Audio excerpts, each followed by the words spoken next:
Hvala lepa, cenjeni kolega dr. Vovk.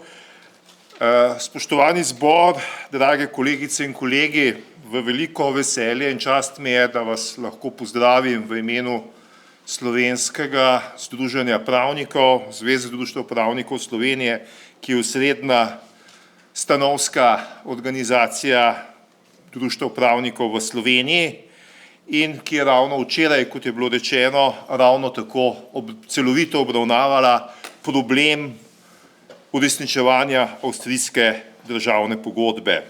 Skupaj s Slovenskim društvom za mednarodno pravo smo organizirali razpravo, na katero smo povabili tudi naše rojake, ne samo iz Avstrije, ampak seveda tudi Italije in Madžarske, ter pravzaprav na ta način poskušali analizirati, kakšen je položaj slovenskih rojakov za mejo, preko meje in seveda na kakšen način lahko uresničujejo svoje pravice.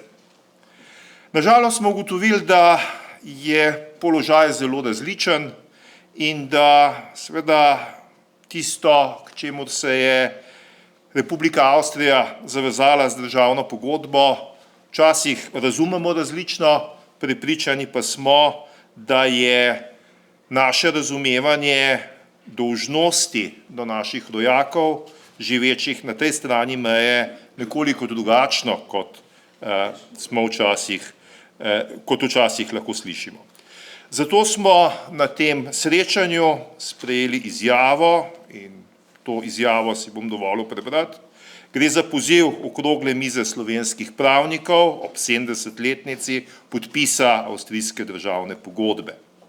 Slovenski pravniki, zbrani na okrogli mizi o izvajanju 7. člena ADP na Pravni fakulteti Univerze v Ljubljani 8. maja 2025, predlagamo vzpostavitev institucionaliziranega, stalnega, konstruktivnega dialoga med vladama Republike Slovenije in Republike Avstrije ob sodelovanju predstavnikov slovenske avtohtone manjšine na avstrijskem, Koroškem in Štajerskem, vlad zveznih dežel Republike Avstrije in stroke obeh držav z namenom oblikovanja mehanizmov in ukrepov za izpolnitev obveznosti Republike Avstrije iz državne pogodbe o ponovni vzpostavitvi neodvisne in demokratične Avstrije, zlasti 7. člena o zajamčenih pravicah slovenske manjšine na avstrijskem, Koroškem in Štajerskem. Slovenski pravniki smo pripravljeni sodelovati in pomagati v tem procesu po svojih najboljših močeh, tudi z organiziranim sodelovanjem s svojimi kolegi iz Republike Avstrije na različnih ravneh. To je naša skupna izjava in upamo, da bomo tudi na slovenski strani zbrali dovolj strokovnega znanja in odprli tvorno vprašanja na naših srečanjih z avstrijskimi kolegi in opozarjali tudi na to, kakšna je razlaga 7. člena državne pogodbe in kaj je treba storiti, da se bodo te pravice tudi dejansko izvrševale. Za današnji posvet pa vam želim seveda čim bolj uspešno delo. Hvala lepa.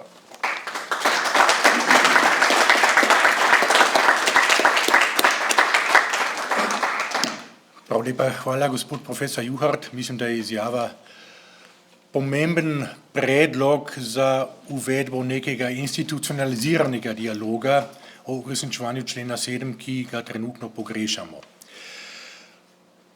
Smem povabiti, preden začnemo, še predsednika Centra avstrijskih narodnosti. Zelo vesel sem, da nam je uspelo pridobiti center kot soprireditelja, kajti člen 7 ni samo tema za nas koroške Slovence, temveč se bolj ali manj tiče vseh avstrijskih manjšin in center igra pomembno vlogo pri prizadevanju za uresničevanje člena 7 na nacionalni, dunajski in tudi na mednarodni ravni.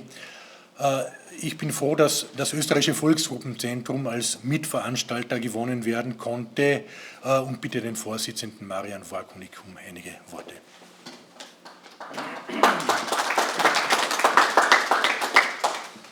Ja, spoštovani Spoštovane dame in gospodje, cenjeni častni gostje.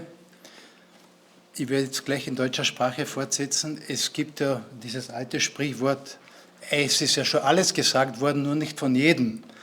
Und deshalb möchte ich mich etwas kurz fassen. Wenn man da her schaut auf unser Plakat, auf unser Roll-up, dann sieht man hier gleich die Bezeichnung des Volksgruppenzentrums in 8 Sprachen, 6 autochthone Volksgruppen in Österreich plus deutsche Sprache und natürlich wegen der Internationalität haben wir es auch in Englisch geschrieben. Man sieht schon von diesem Roll-up, welche Bedeutung das österreichische Volksgruppenzentrum hat. Ich möchte aber diese wenige Zeit, die mir zur Verfügung steht, vielleicht dazu nützen, um Ihnen aus unserer Sicht mitzuteilen, wo wir die Rolle des Zentrums sehen. Deshalb ist es für mich auch eine Ehre, heute in unserer Runde den Generalsekretär Magister Burhanic Josip, burgenländischer Kroate, begrüßen zu dürfen. Lepo da si prišel. Und seinen Assistenten Andrej Palatin, ich weiß nicht, wohin er gegangen ist, er sitzt hier, ja, auch burgenländischer Kroate. Ja. Ich finde, dass es sehr gut ist, weil sich doch Vertreter von 2 Volksgruppen permanent austauschen können, einen Erfahrungsaustausch gibt. Und da gibt es vielleicht schon den großen Unterschied zur Organisation des Zentrums in der Vorphase. An der Spitze standen 2 Kärntner Slowenen. Wir haben das jetzt etwas verändert. Ein Kärntner Slowene, ein burgenländischer Kroate. Und ich finde, diese Benchmarks, diese Vergleiche, die persönlichen Erfahrungen auszutauschen, dass das irrsinnig fruchtbar ist, auch für das Zentrum und für die Rolle des Zentrums. Es ist aber heute, wir gedenken nicht nur des 70-jährigen Jubiläums des Staatsvertrages, es ist ein Jahr, das Jahr 2025, ein Jahr vieler politischer Ereignisse. Ich möchte auch diese Gelegenheit wahrnehmen. Wir sind ja in diesen Tagen vor 30 Jahren der Europäischen Union beigetreten und die Europäische Union hatte für die Slowenen zwar nicht gerade im Jahr 2025 als 30-jähriges Jubiläum, aber doch im Jahre 2004 einen Meilenstein, weil die slowenische Sprache einen besonderen Stellenwert erhalten hat in der Europäischen Union als Amtssprache und im Jahr 2007, wo war der Beitritt Kroatiens, ist es auch die kroatische Sprache, ist auf dieses Niveau gehoben worden. Und ich denke, ich bin jetzt schon am Ende meiner Ausführungen, das Zentrum sieht sich als eine Plattform des Ideen, des Erfahrungsaustausches, nicht nur für die Kärntner Slowenen und auch nicht nur für die burgenländischen Kroaten, sondern für alle autochthonen Volksgruppen in Österreich. In dem Zusammenhang ist es uns auch wichtig, das Autochthone zu betonen, weil das vielleicht vielfach, würden wir das allgemein abfragen, nicht so bekannt ist. Ich wünsche der heutigen Konferenz einen guten Verlauf, Top-Ergebnisse, gute Schlussfolgerungen für uns alle.